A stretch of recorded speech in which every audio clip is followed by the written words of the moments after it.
गुरुर्देवो महेश्वरः गुरुः साक्षात् परं ब्रह्म तस्मै श्री गुरवे नमः. In the 70th point, we were discussing Sarve Vedantaha Arabhyante. That means all the Upanishads have a single aim of teaching non-duality. Hearing this statement, the Purvapakshi objected that different Upanishads,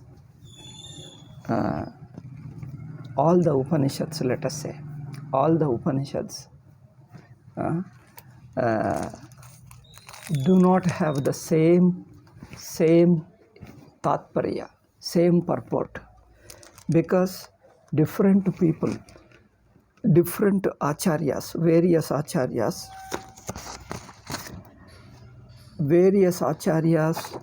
have studied Upanishads and they have their own tradition.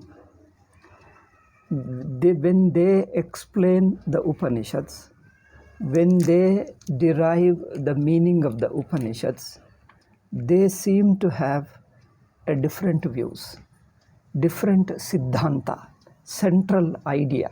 Siddhanta means a doctrine, central idea of Vedanta.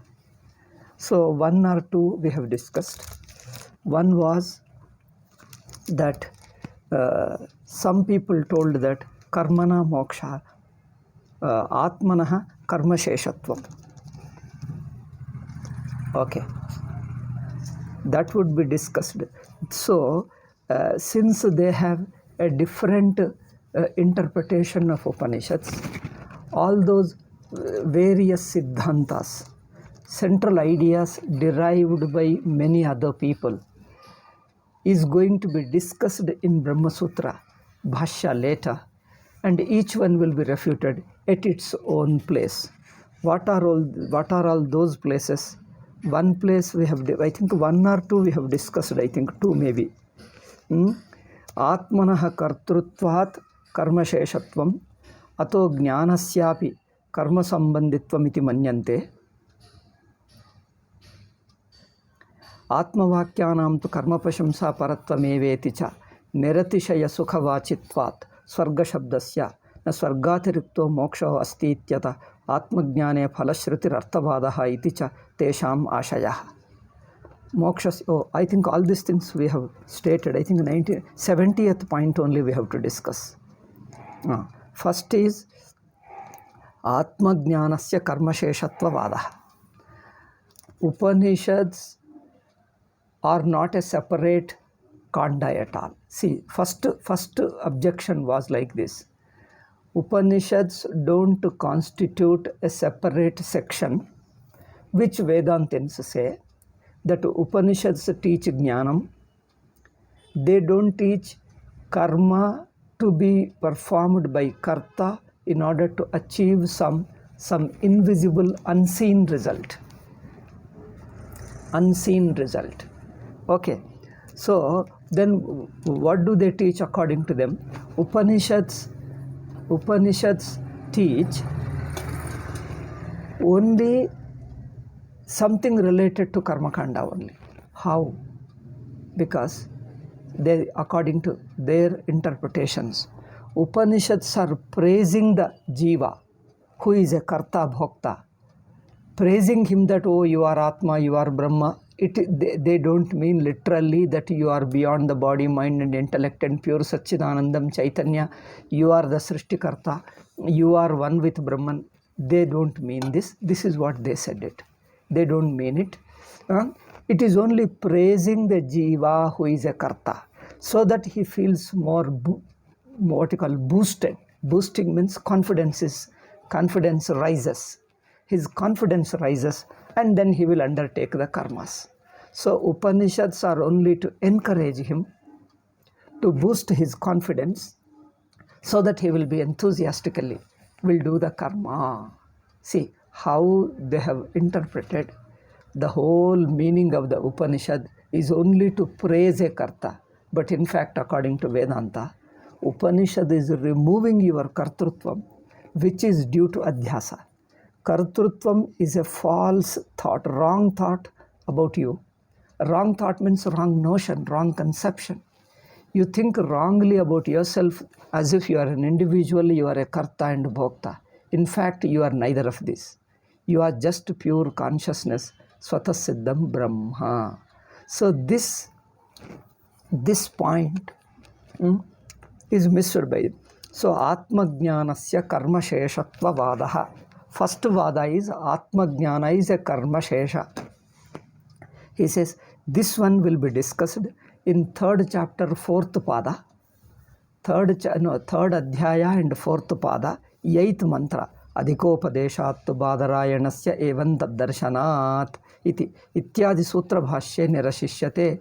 This first school of interpretation, first Siddhanta will be discussed and refuted in this sutra. Therefore, we leave it. We'll discuss at that time. Second school, Karma Matrena Atmanyavasthanam Muktiriti. Some people, I think this also we have discussed. Anyway, I'll just repeat it and then briefly, just to state it and go ahead. So, only by karma you attain the moksha. Moksha is not going to another world, according to this second school. Moksha is second school who interprets Upanishads in their own way. The import, the purport of the Upanishads is taken something differently in their own way. The second school means that only by karma is the moksha. Moksha is Atmani Avasthanam, staying as yourself, staying as the Atma Matram, without the body, without Janma, Punarjanma, without the body, without Punarjanma, without Karma, Karma Phala, all these things you will transcend, no doubt. You will remain as Atma alone, that is true. But that is possible. That is possible only with karma. You don't need Jnanam as, or Jnanam is only a help only. It is not a Jnanam the way Vedantins talk of. Only by karma. That is, future karma you won't do. Past karmas you get exhausted. And the present karma you exhaust it by enjoying. Past karmas you neutralize. Sanchita karmas are three we know. Sanchita karma, the prarabdha karma, and kriyamana karma. That's a future karma. Now the present karma which you are doing, they say first past karma sanchita, it is due to sanchita alone you get rebirth and you get your samsara continues. If you want to break the samsaras, put an end to samsara, you destroy your sanchita karma. According to Vedanta, sanchita karma or any karma goes away only by removing the avidya. Only by correcting the misunderstanding called avidya, you come to discover that you are Brahman and everything will be over. But here he says, sanchita karma will be destroyed by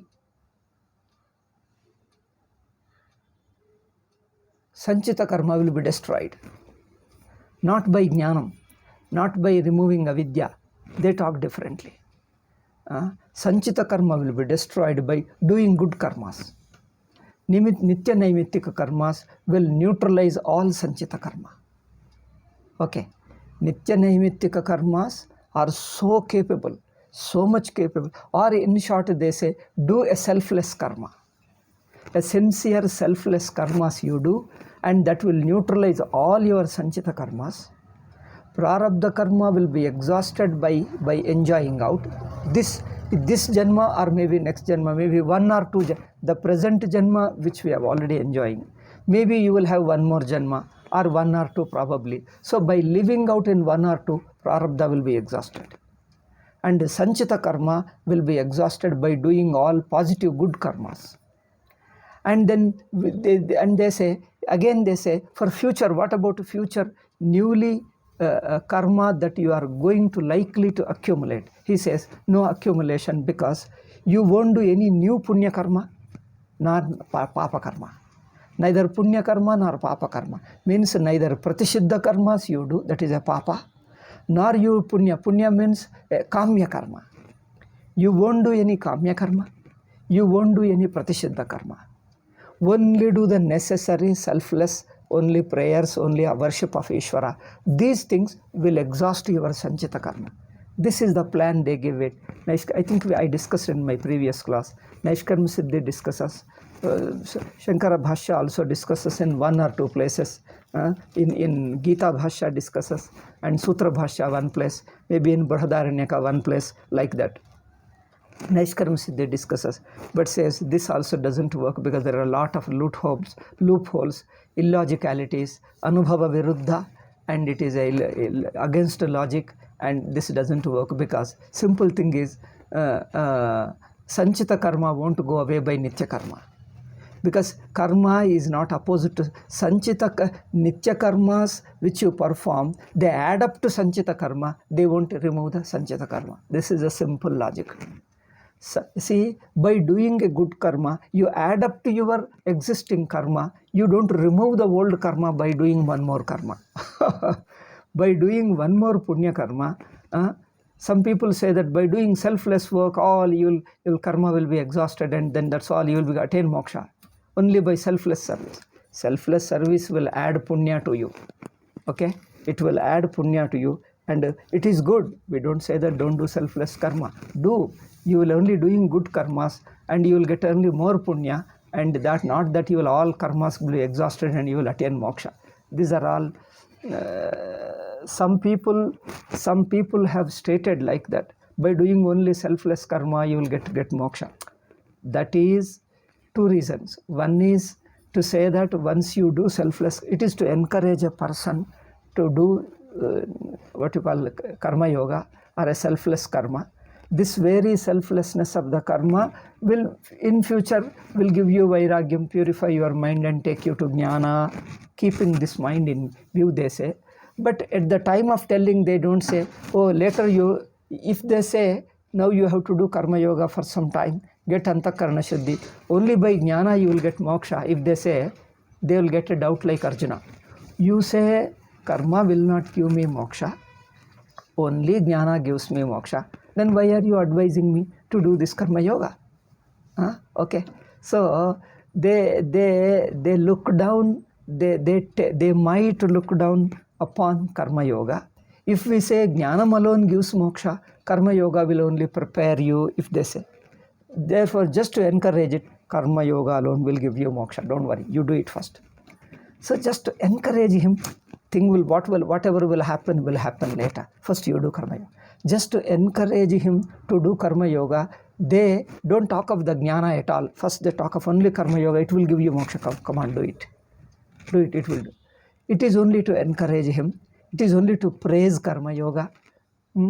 They say like that. But some people, so unable to understand this difference, some people virtually they take it. They take that karma yoga alone independently will give moksha. Their followers all over the world, they keep repeating it according to our Guruji. Karma yoga also individually, independently gives, without jnana yoga, without bhakti yoga, without anything. Only karma yoga will give you moksha. This is an outright misunderstanding. So it is a what you say that more shraddha but less of viveka. Less of viveka, more of shraddha. The shraddha has swallowed the viveka of a person. There is good shraddha, it is appreciable. They have a shraddha in their guru, and then everybody must have, and it is good. Shraddha is necessary, everybody must have. But the shraddha has swallowed, or it has prevented their viveka and shastriya understanding. Neither they follow shastra in these things, nor they follow logic, nor they understand it. So they just say it, they take it literally of what is said it, and then they say that no, karma yoga alone. But has anybody done it only by karma yoga, only by selfless service you attain the moksha? Has it ever happened in their tradition, in their people, among the people has anybody Has any of them seen such a person only by karma yoga attaining moksha without any jnana, without any Upanishad jnanam or tattva vichara? So they cannot show any person, nor they have attained. They only talk of Vedanta, they study Vedanta, but still they keep on advocating only karma yoga will give you. This is like this. Practical Vedanta they call it, and they say this is only karmana moksha. This is the second school. This second school is also going to be refuted in what? In yuktya bhasa kalpita. It is yuktya bhasa kalpita. It is a false logic. It is a false logic, means it is a logic full of loopholes. It looks that such a clean, how beautiful it is. How beautiful it is, simply by doing karma. You will attain moksha. There was one person. I used to go to somebody in Madras. They used to say his father or grandfather, somebody, his grandfather would say, it seems. He himself says his grandfather would tell that it is, if I do more karma, then I will have a next birth. I say, I won't do any karma. That's all. I won't do anything, neither punya nor papa. I'll just while away the time. Food I get, I eat, and just while away the time. I don't do anything good or bad. After a few days, that's all. This body will be dropped off, and next janma I won't get it.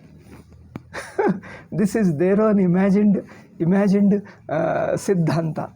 This is nowhere there. So this is going to be refuted in that Ubhaya Lingadhikarana. Is it Ubhaya Lingadhikarana?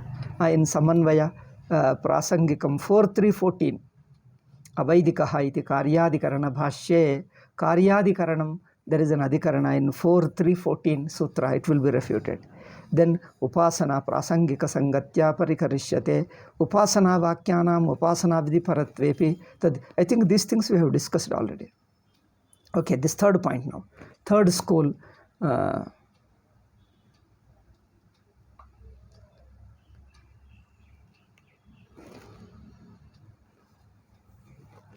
Stapayishyate. Upasana, Vakyas teach Upasana, okay, but there is a Jnana also separately. Upasana and Jnana. And we are discussing in Vedanta Paribhasha in Kannada. Okay, the same topic is going on. So there is a Upasana and also Jnana. Two are taught in the Upanishads. So one has to see the difference. That will be discussed in Samanvaya Adhikarana as well as in Ubhaya Linga Adhikarana. In these two, Adhikarana means a topic. In these two Adhikaranas of Brahma Sutra, are going to be refuted. This wrong idea is going to be refuted. Brahmanascha upasana vidisheshatvena upadesha iti fourth now. Fourth school, he says, Nyayena upasana vakkyanam brahma vakkyanam cha parthagartya darshanat swatassiddha brahmaswarupa samarpaka vakkyanam cha anyakanksha virahat nischita palavati vijnana janakatvach nayuktaha iti samanvayadhikarana bhashye pradarshayishyate. Fourth school also. See that upasana cannot produce jnanam. Because upasana is only, we have discussed elaborately, it only imagines. It only imagines, and it can modify something. It can change and modify. It doesn't illumine. Upasana doesn't illumine. Jnanam lights up. Jnanam is just an observation, paying attention and discovery. Jnanam is a discovery. Upasana is a transformation, to become something.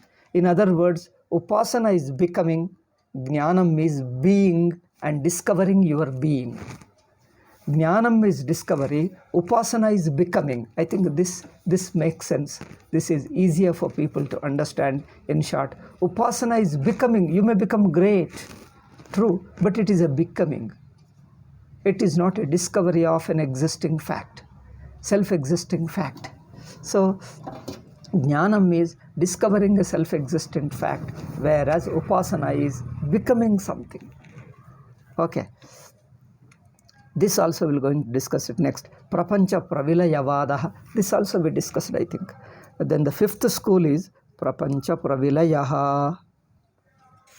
When Purvapakshi says that after knowing, you know that you are a Brahman, but the Dvaita world, the world remains, the world poses a poses an obstruction to your Advaita Jnanam. You know that you are Brahman, but to attain Brahman, you have to dissolve the world. Because otherwise, world stands as a something second factor, a second entity. World stands as a second entity to your Advaitam. Therefore, to experience Advaita. Once they say knowing Advaita, then experiencing Advaita. They divide two like that. First, you understood that yes, there is only Atman, but what about the world? World has to be broken down. It has to be dissolved. Prapancha Pravilaya Vada, they say.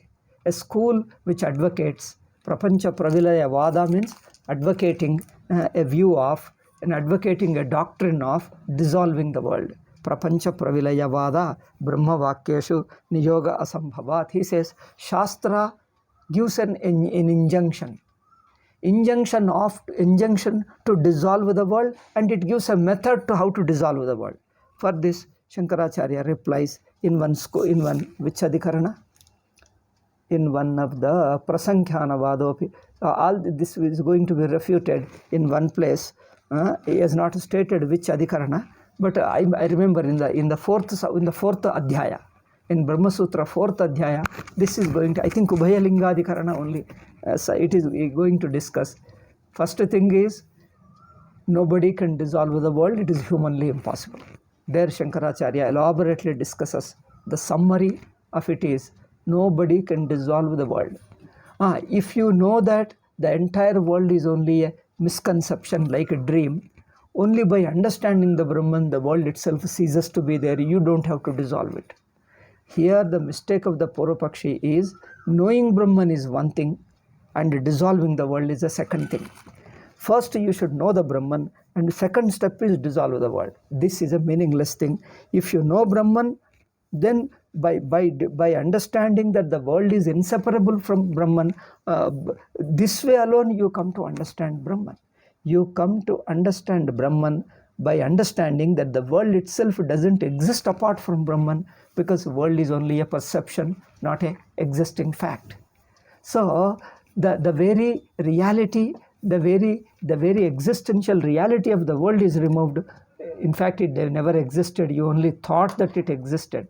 That very thought of its existence is debunked by understanding that there is only one existence, and that is yourself, that is your Atma. Only Chaitanyam, that pure existence alone is, and the world is only a perception, not an entity, not an existence. It is not a parallel existence to your Atma. Atma is one existence, and the world is only the way it appears. Therefore, you don't have to dissolve it, nor is it possible. Neither it is possible, nor you need to dissolve the world to attain Advaita Brahman. So there is something wrong in understanding the whole thing. So that school will also be refuted. Okay, Prapancha Pravilada Vada. If this will be refuted in Ubhayalingadhikarana, correct. Then next, Padartha Vivekartam Prasankhyanasya Ishtatvepi Vakyartha Jnanodaya Sati Mumukshokrata Krutyatvat Nakartavya Shesho Vidyate iti Prasankhyanavadopya Avrityadhikarane Vidayishyati.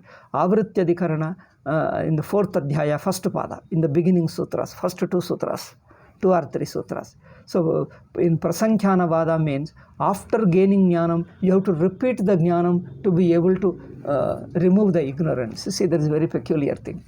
There is a Prasankhyanavada and Dhyana Niyogi Vada. There are 2 Vadas. They accept, these 2 schools are within the Advaitins only. They say that with Upanishadic Vichara, Tattva Vichara, you get Jnanam. But the Jnanam is not capable of removing ignorance. You see, strange people. Jnanam rises, but is incapable of removing ignorance instantly. Then what does it do? Once they say, it gradually removes the ignorance. So the Jnanam sits by the side of ignorance. Ignorance is like a mountain, and this Jnanam keeps on burning part by part, keeps on burning. Over a period of time, it exhausts complete burning. Then this, they say a gradual burning of Jnanam rises. It is like the light you have lighted a lamp, and it doesn't remove the darkness instantly. The light gradually removes the darkness. After 5 or 10 minutes or 20 minutes, the room will become fully light. Darkness will be gradually driven out. So in these things, the mistake is they imagine that the darkness, avidya is something, a real entity, and jnanam is something arises and it really drives it away or burns it away. Something like a fog is there, and after the sun rises, the light of the sun has to warm up, isn't it? In the beginning, the sun's light in the early morning, at that time of rise, it will be very tender light, very tender sun. He won't be warm enough. Therefore, you wait for 1 hour, in the winter particularly, as a gradually sun rises and rises and rises, he gets heated up. So that it gets heated up, the more heat arises, more the fog will be melted. By the time you come to the before noon, around 10 or 11 o'clock, whole fog is melted. You will find a warmth everywhere. Sometimes in climate like Rishikesh and Delhi, like a climate, even the 12 o'clock also it won't get melted. The fog will be so much that the sun's light will be covered up, and you will see the whole dim light alone throughout the day. Anyway, you leave that example. We have no quarrel with the example, but the idea is that, so this kind of a imagination, they think that jnanam arises and sits by side of the ignorance. It is facing the ignorant. What do they think? Are there two entities? Jnanam is one, and this thing, it is something like you light the lamp, and there is a lamp, there is a flame, and still there is a darkness in front of it. It keeps on fighting with. Is darkness as an entity, that a black substance that it has to go on burning it? So this is a misunderstanding. So Prasankhyanavada, they say gradually it removes the ignorance. There is another school afterwards, Dvaita Vadastu Sankhya Yoga Vaisheshik. Then another Dhyana Niyogi Vadi, he says that there are two installments, not two installments, two stages of jnanam. One stage jnanam rises, but the jnanam is not capable of destroying ignorance. This jnanam, upon meditation, will give rise to another jnanam. See, first one jnanam, that you have to, it is something like you buy from a market the raw material, then after processing it, it produces into another form, then that form is a consumable form. A raw substance, as available from the field, as you bring it from the field, you can't consume it, you have to process it. You have to heat it and then burn it and then fry it and all that. So something like that. Say, first with the Upanishads, with the vichara, atma vichara, jnanam rises. Then you have to meditate upon that jnanam, and that jnanam produces another jnanam. Or something like that. Our Swami Dayananda would say, like this. This Dhyana Niyogavadi is like a bird lays an egg.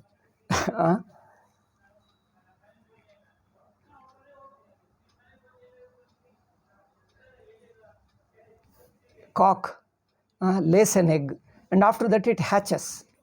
It keeps on sitting over the eggs for a long time, for days together.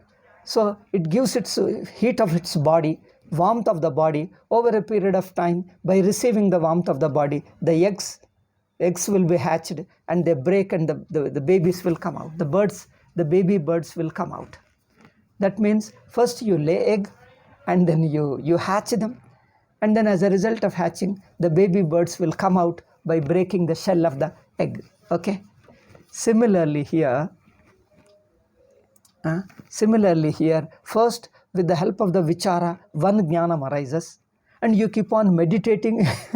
Swami Dayananda makes fun of it. You hatch upon, means what? You'll be sitting on that like a cock. Cock sits upon the what you call eggs. So similarly, you meditate upon that jnanam, and it will produce into another bird, another jnanam, and that jnanam is capable of removing it. The idea is there are two stages of jnanam. One is a Vedanta Vichara jnanam, another is Dhyana Janya jnanam. Jnanam rising from dhyana, another is jnanam rising from vichara.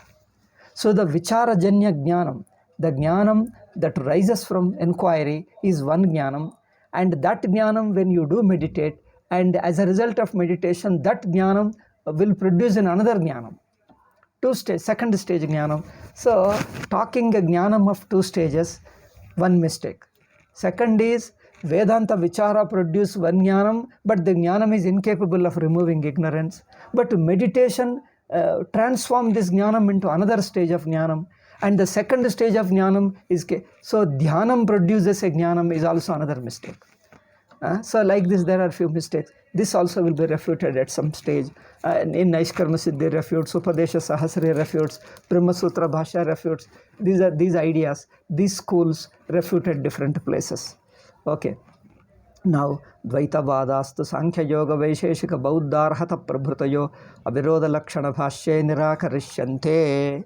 Next, Dvaita Vada. There are some of the Dvaita Vadas. Sankhya. What are the Dvaita Vada? Dvaita Vada means Dvaita schools. Vada means, you can say, school. Vada is like a school of philosophy. The word Vada we use. Vada means a view. Vada means a doctrine. Vada means a school of philosophy. In Sanskrit, Vada means arguing. Don't translate simply as arguing. Vada means arguing. Vada need not mean arguing. Vada means argument also. Vada means arguing also is there. But here, Vada can mean a doctrine, a school of philosophy. Vada. A school of philosophy or a doctrine. Okay, so in this Vada, next Vada, Dvaita Vada. Dvaita Vada means a school of Dvaita. Okay, so according to the context, the meaning of the word Vada has to be taken. Otherwise, you take the Vada means arguing. Everywhere you talk of arguing, then it doesn't make sense. It doesn't fit in the context. Okay, so Dvaita Vada is Sankhya. Sankhya is a Dvaita school. It means that Purusha, Prakriti are two. Yoga also the same. Yoga adopts the Sankhya's philosophy, but only difference is, the difference between Sankhya and Yoga is, in fact, both of them talk of the same as a philosophy, but only in sadhana slightly different. Sankhya's accept little bit of meditation, but more of vichara, more of inquiry and little bit of meditation. But yogis talk of little bit less of vichara, but more of meditation. But the theoretical philosophy, the siddhanta is common to both. Only in sadhana they differ. That's all. Okay. Yoga and Sankhya. But their philosophy is that Prakriti is an alternative reality. Prakriti is a parallel reality to Atma. Atma means the consciousness is one and the inert world, insentient world is another. Insentient Prakriti, nature, insentient nature is a parallel reality. Conscious Atma is one reality. So when conscious Atma is was found connected with the Prakriti, then it suffered samsara. The same Prakriti helps him so that if you get disconnected with the Prakriti, you become independent, then your association with the Prakriti is broken. You get detached from the Prakriti, and Prakriti is of course real. Prakriti is real, is a parallel entity, is a parallel reality. Only your association with the Prakriti will be broken. You become totally independent, unconnected, detached from it. Then you are liberated. This is what Sankhya's philosophy is. You get liberated by disconnecting yourself with the Prakriti. So this school also, see, in independent Prakriti, there is no Prakriti which is an insentient Prakriti existing as an independent parallel reality, independent of Atma, cannot be established. This is a wrong. This will be refuted in second Adhyaya, second Pada. This is called Tarka Pada. In Brahma Sutra, there is a Tarka Pada. So as you know, Brahma Sutra consists of 4 chapters. Each chapter consists of 4 sections, 4 padas. So 4 into 4, 16 padas totally. In total, 16 padas in Brahma Sutras. So the second chapter, second pada is called Tarka Pada because it purely taking logically, taking logic alone, using logic alone, it refutes the other schools of philosophy and shows them how they don't align with Upanishadic philosophy. Upanishadic Vedanta, they have got serious mistakes they have serious mistakes in their Siddhanta, how they don't accord with Upanishadic Vedanta, Upanishadic philosophy. So showing the defects in them, how they go against Anubhava, against logic, and against Shruti. Shruti, Yukti, Anubhava, Viruddha. One is Sankhya. There he shows elaborately how Sankhya's philosophy has certain logical defects. Yoga also has certain logical defects because it is the same.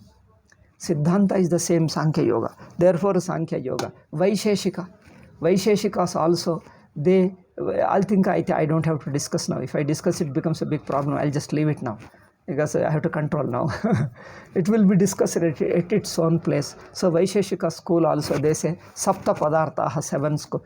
They divide the world into 7 parts. That there are 7 substances in the world, 7 categories in the world, and that's how, this is what the world is. Even that is refuted.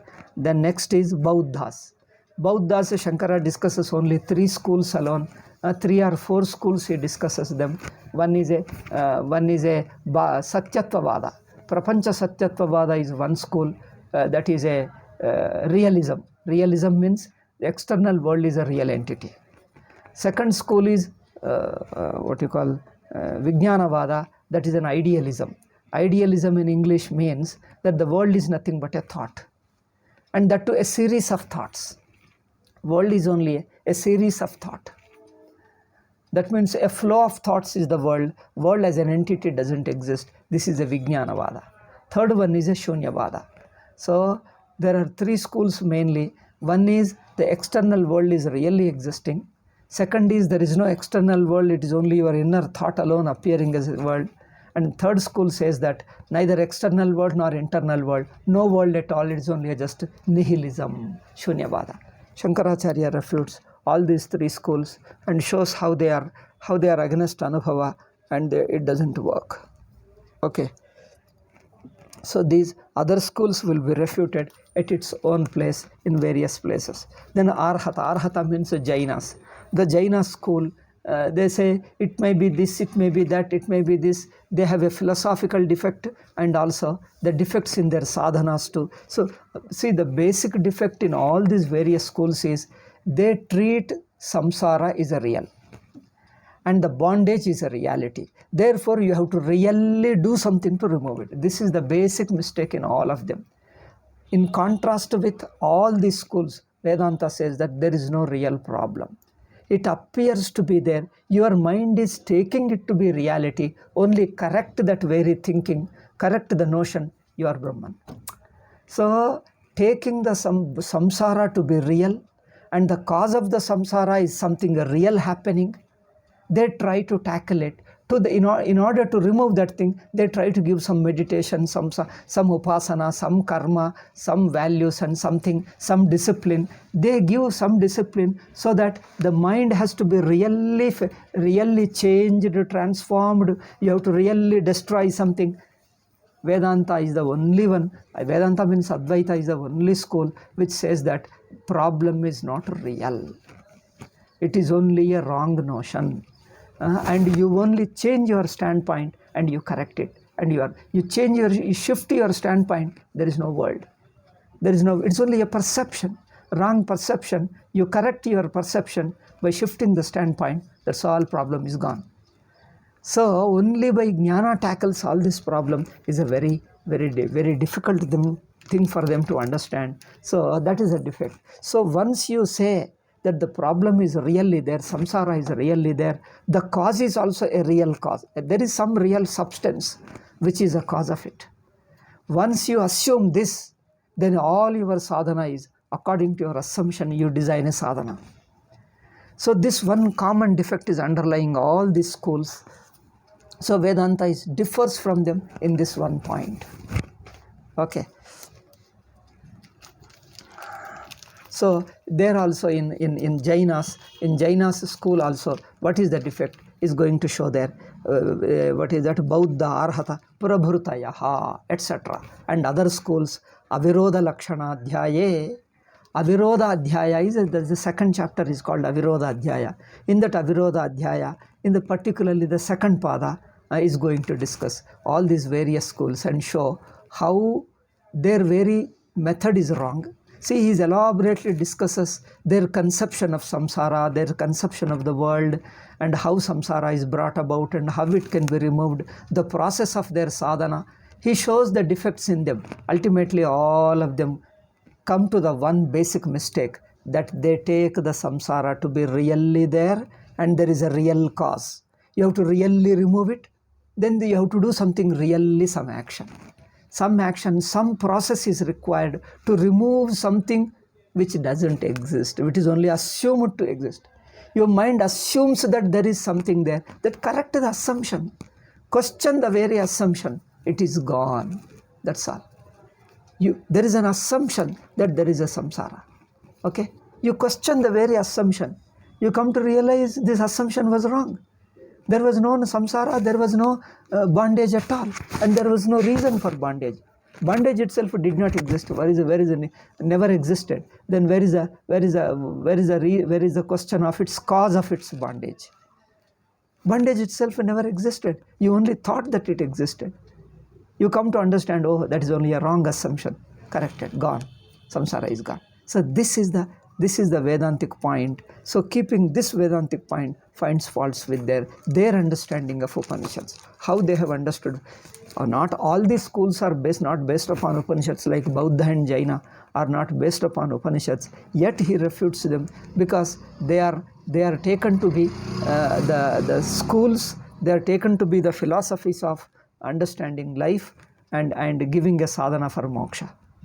They have got an idea they have got their own narrative of what is bondage and how to get liberated. So their narrative means a philosophy, a school of philosophy. Their siddhanta. Narrative means their siddhanta. They have a narrative. Narrative means a siddhanta. I don't know. This narrative is an English word. I myself don't know what they mean. I think a narrative means siddhanta. We should have Hinduism. Hindus must have their own narrative. That means their own siddhanta they must have. Okay.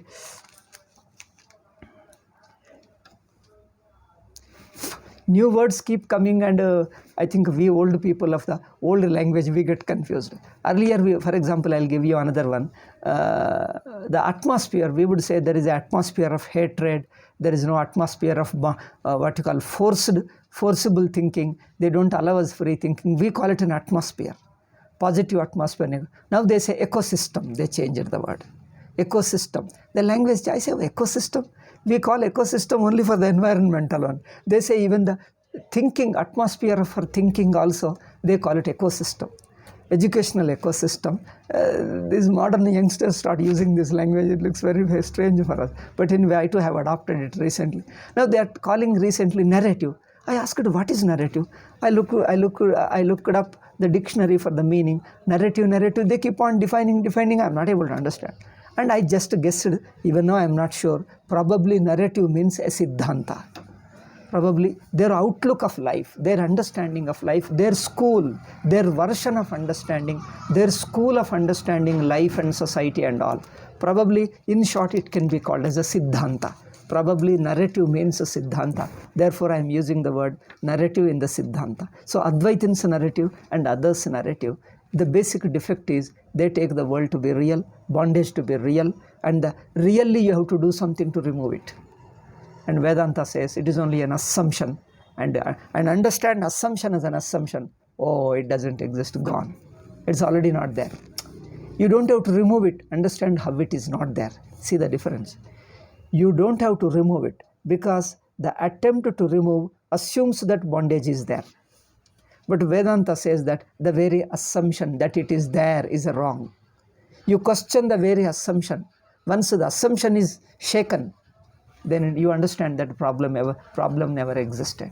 You don't solve the problem, but you come to understand problem never was there. You only under a wrong impression that there was a problem. See, what a change, what a contrast. Vedanta says that there is only an assumption, there is no problem. Okay, next to come to them. I think time is up. Yeah, in another 1 or 2 minutes. So last school I'll tell you. I think last school we'll discuss tomorrow. Siddhante taihi prakshiptaha doshascha tatraiva uddharishyante, and their objections. So when we talk of Advaitins view, Advaitins narrative, Advaitins Siddhanta, they also object. They put forward their own school. At the same time, they make Advaita as a Purapaksha. Okay, they make Advaita as a Purapaksha. They try to refute how Advaitins' understanding of samsara, understanding of its solution is wrong.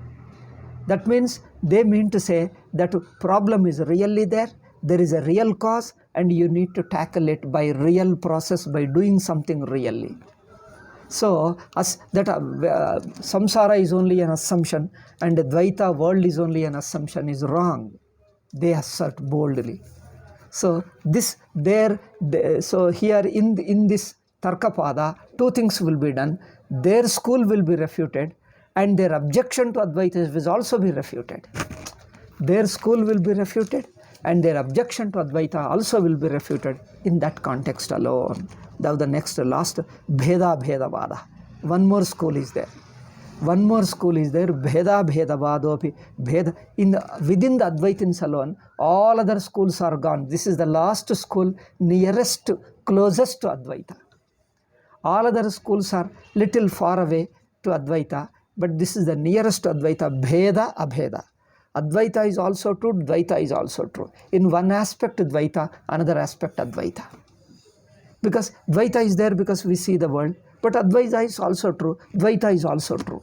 There are some people who say Dvaitam is also true, Advaitam is also true. Sagunam is also true, Nirgunam is also true. So this Bheda school, it is, see whatever school, all those schools which existed in Shankaracharya's time, I think they exist in some or other modified form even now. I think they are the various levels of human thinking. Since they are the levels of various human thinking, they exist in some form or other with a slight modifications. Athwa if one school is refuted and it will assume a slightly different form with a different name, with different language, again come back in a different form. Because the basic human thinking is the same, therefore people are likely to get stuck at certain level. Therefore, and that level where they get stuck, their philosophy, their school will get stuck there alone. Otherwise, they are also seekers. If they are open-minded, they would have pursued, and they come to the same truth. Thing is, many of the schools don't pursue further. They go to up to certain extent, and then they get stuck. They get fixed there alone. Most of them, almost all the schools are only searching for the truth, but they get some kind of a view at certain stage, and they stop with that, and they say that is the final truth, and they keep on doing some sadhana. They get stuck there. In philosophical thinking, they get stuck, and sadhana continues at that level alone. They advocate their level alone is final, and there is nothing more. So you see them, some of the few people belonging to followers of those various schools. Out of them, some intelligent, some good people, good in the sense, some intelligent and some sincere seekers of the truth. They being dissatisfied with it, they are bold and inquiry people. And they understand that our school, their own school, is good up to certain point, and it is stuck at certain point, frozen at one point. Then they question it again. When they question again, they break open, they come out of the school, and they say no, their school is limited. It is good up to certain point, but they don't go beyond it. At certain point, they stop, and they say that is final truth. And these seekers, some of their good followers, sincere followers, they broke open that school, their end point, and from there they come out. Then they came to Advaita Salam.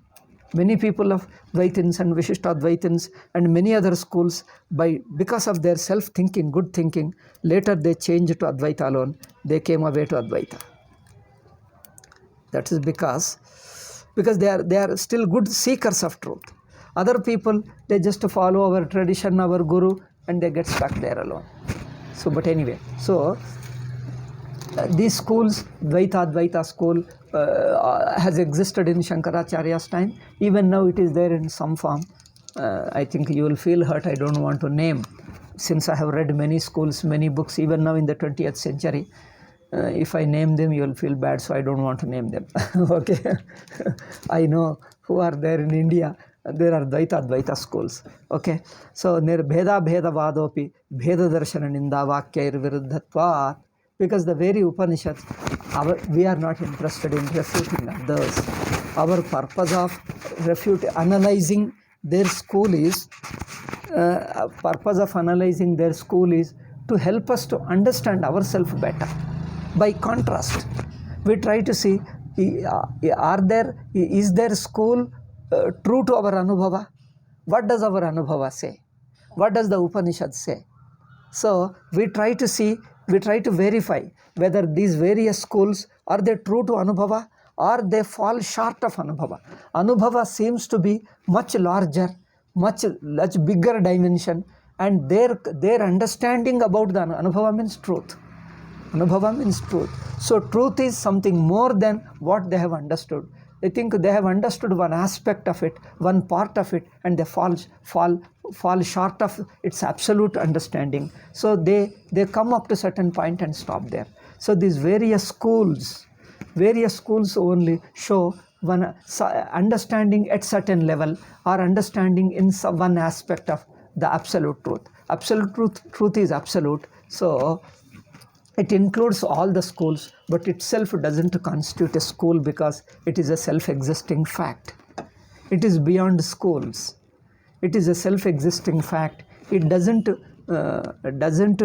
get stuck with anything. It is totally free from time, space, individuality, nama, rupa, desha, kala, final word. Beyond that, there are no words further. Now it cannot be argued because it is beyond all argument. It is a self-existing fact. Anyway, this we shall discuss more and more will come. Already partly we have discussed. So, Bheda Darshana Ninda Vakyair Viruddhatvat. So this Dvaitam in whatever form is wrong. It has been condemned by Upanishads. Therefore, Dvaitam has no place in the absolute truth. Though in your Vyavaharik level, Dvaitam is anyway there, nobody can deny. Nobody can deny Dvaitam in Vyavaharik level. But in absolute truth, Dvaitam has no place. Neither a remote place, nor a near about place, nor a partial place. See, people accommodate Dvaitam. People give a room for Dvaitam with the truth in some manner. Some people say the Dvaitam has a place little away from Brahman. Some people say little closer to Brahman. Some say as a part of Brahman. But the Dvaitam neither as away from him, nor as a close to him, nor as a part of him. Dvaitam has no place in the absolute Brahman. In the absolute Brahman, Dvaitam doesn't exist as something, a separate entity.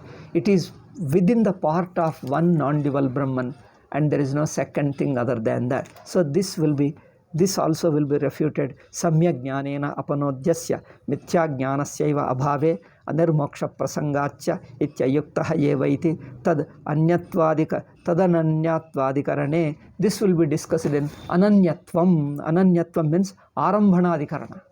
Tad ananyatvam arambhana shabdadibhyaha. Second adhyaya, first pada, 14th sutra. Okay.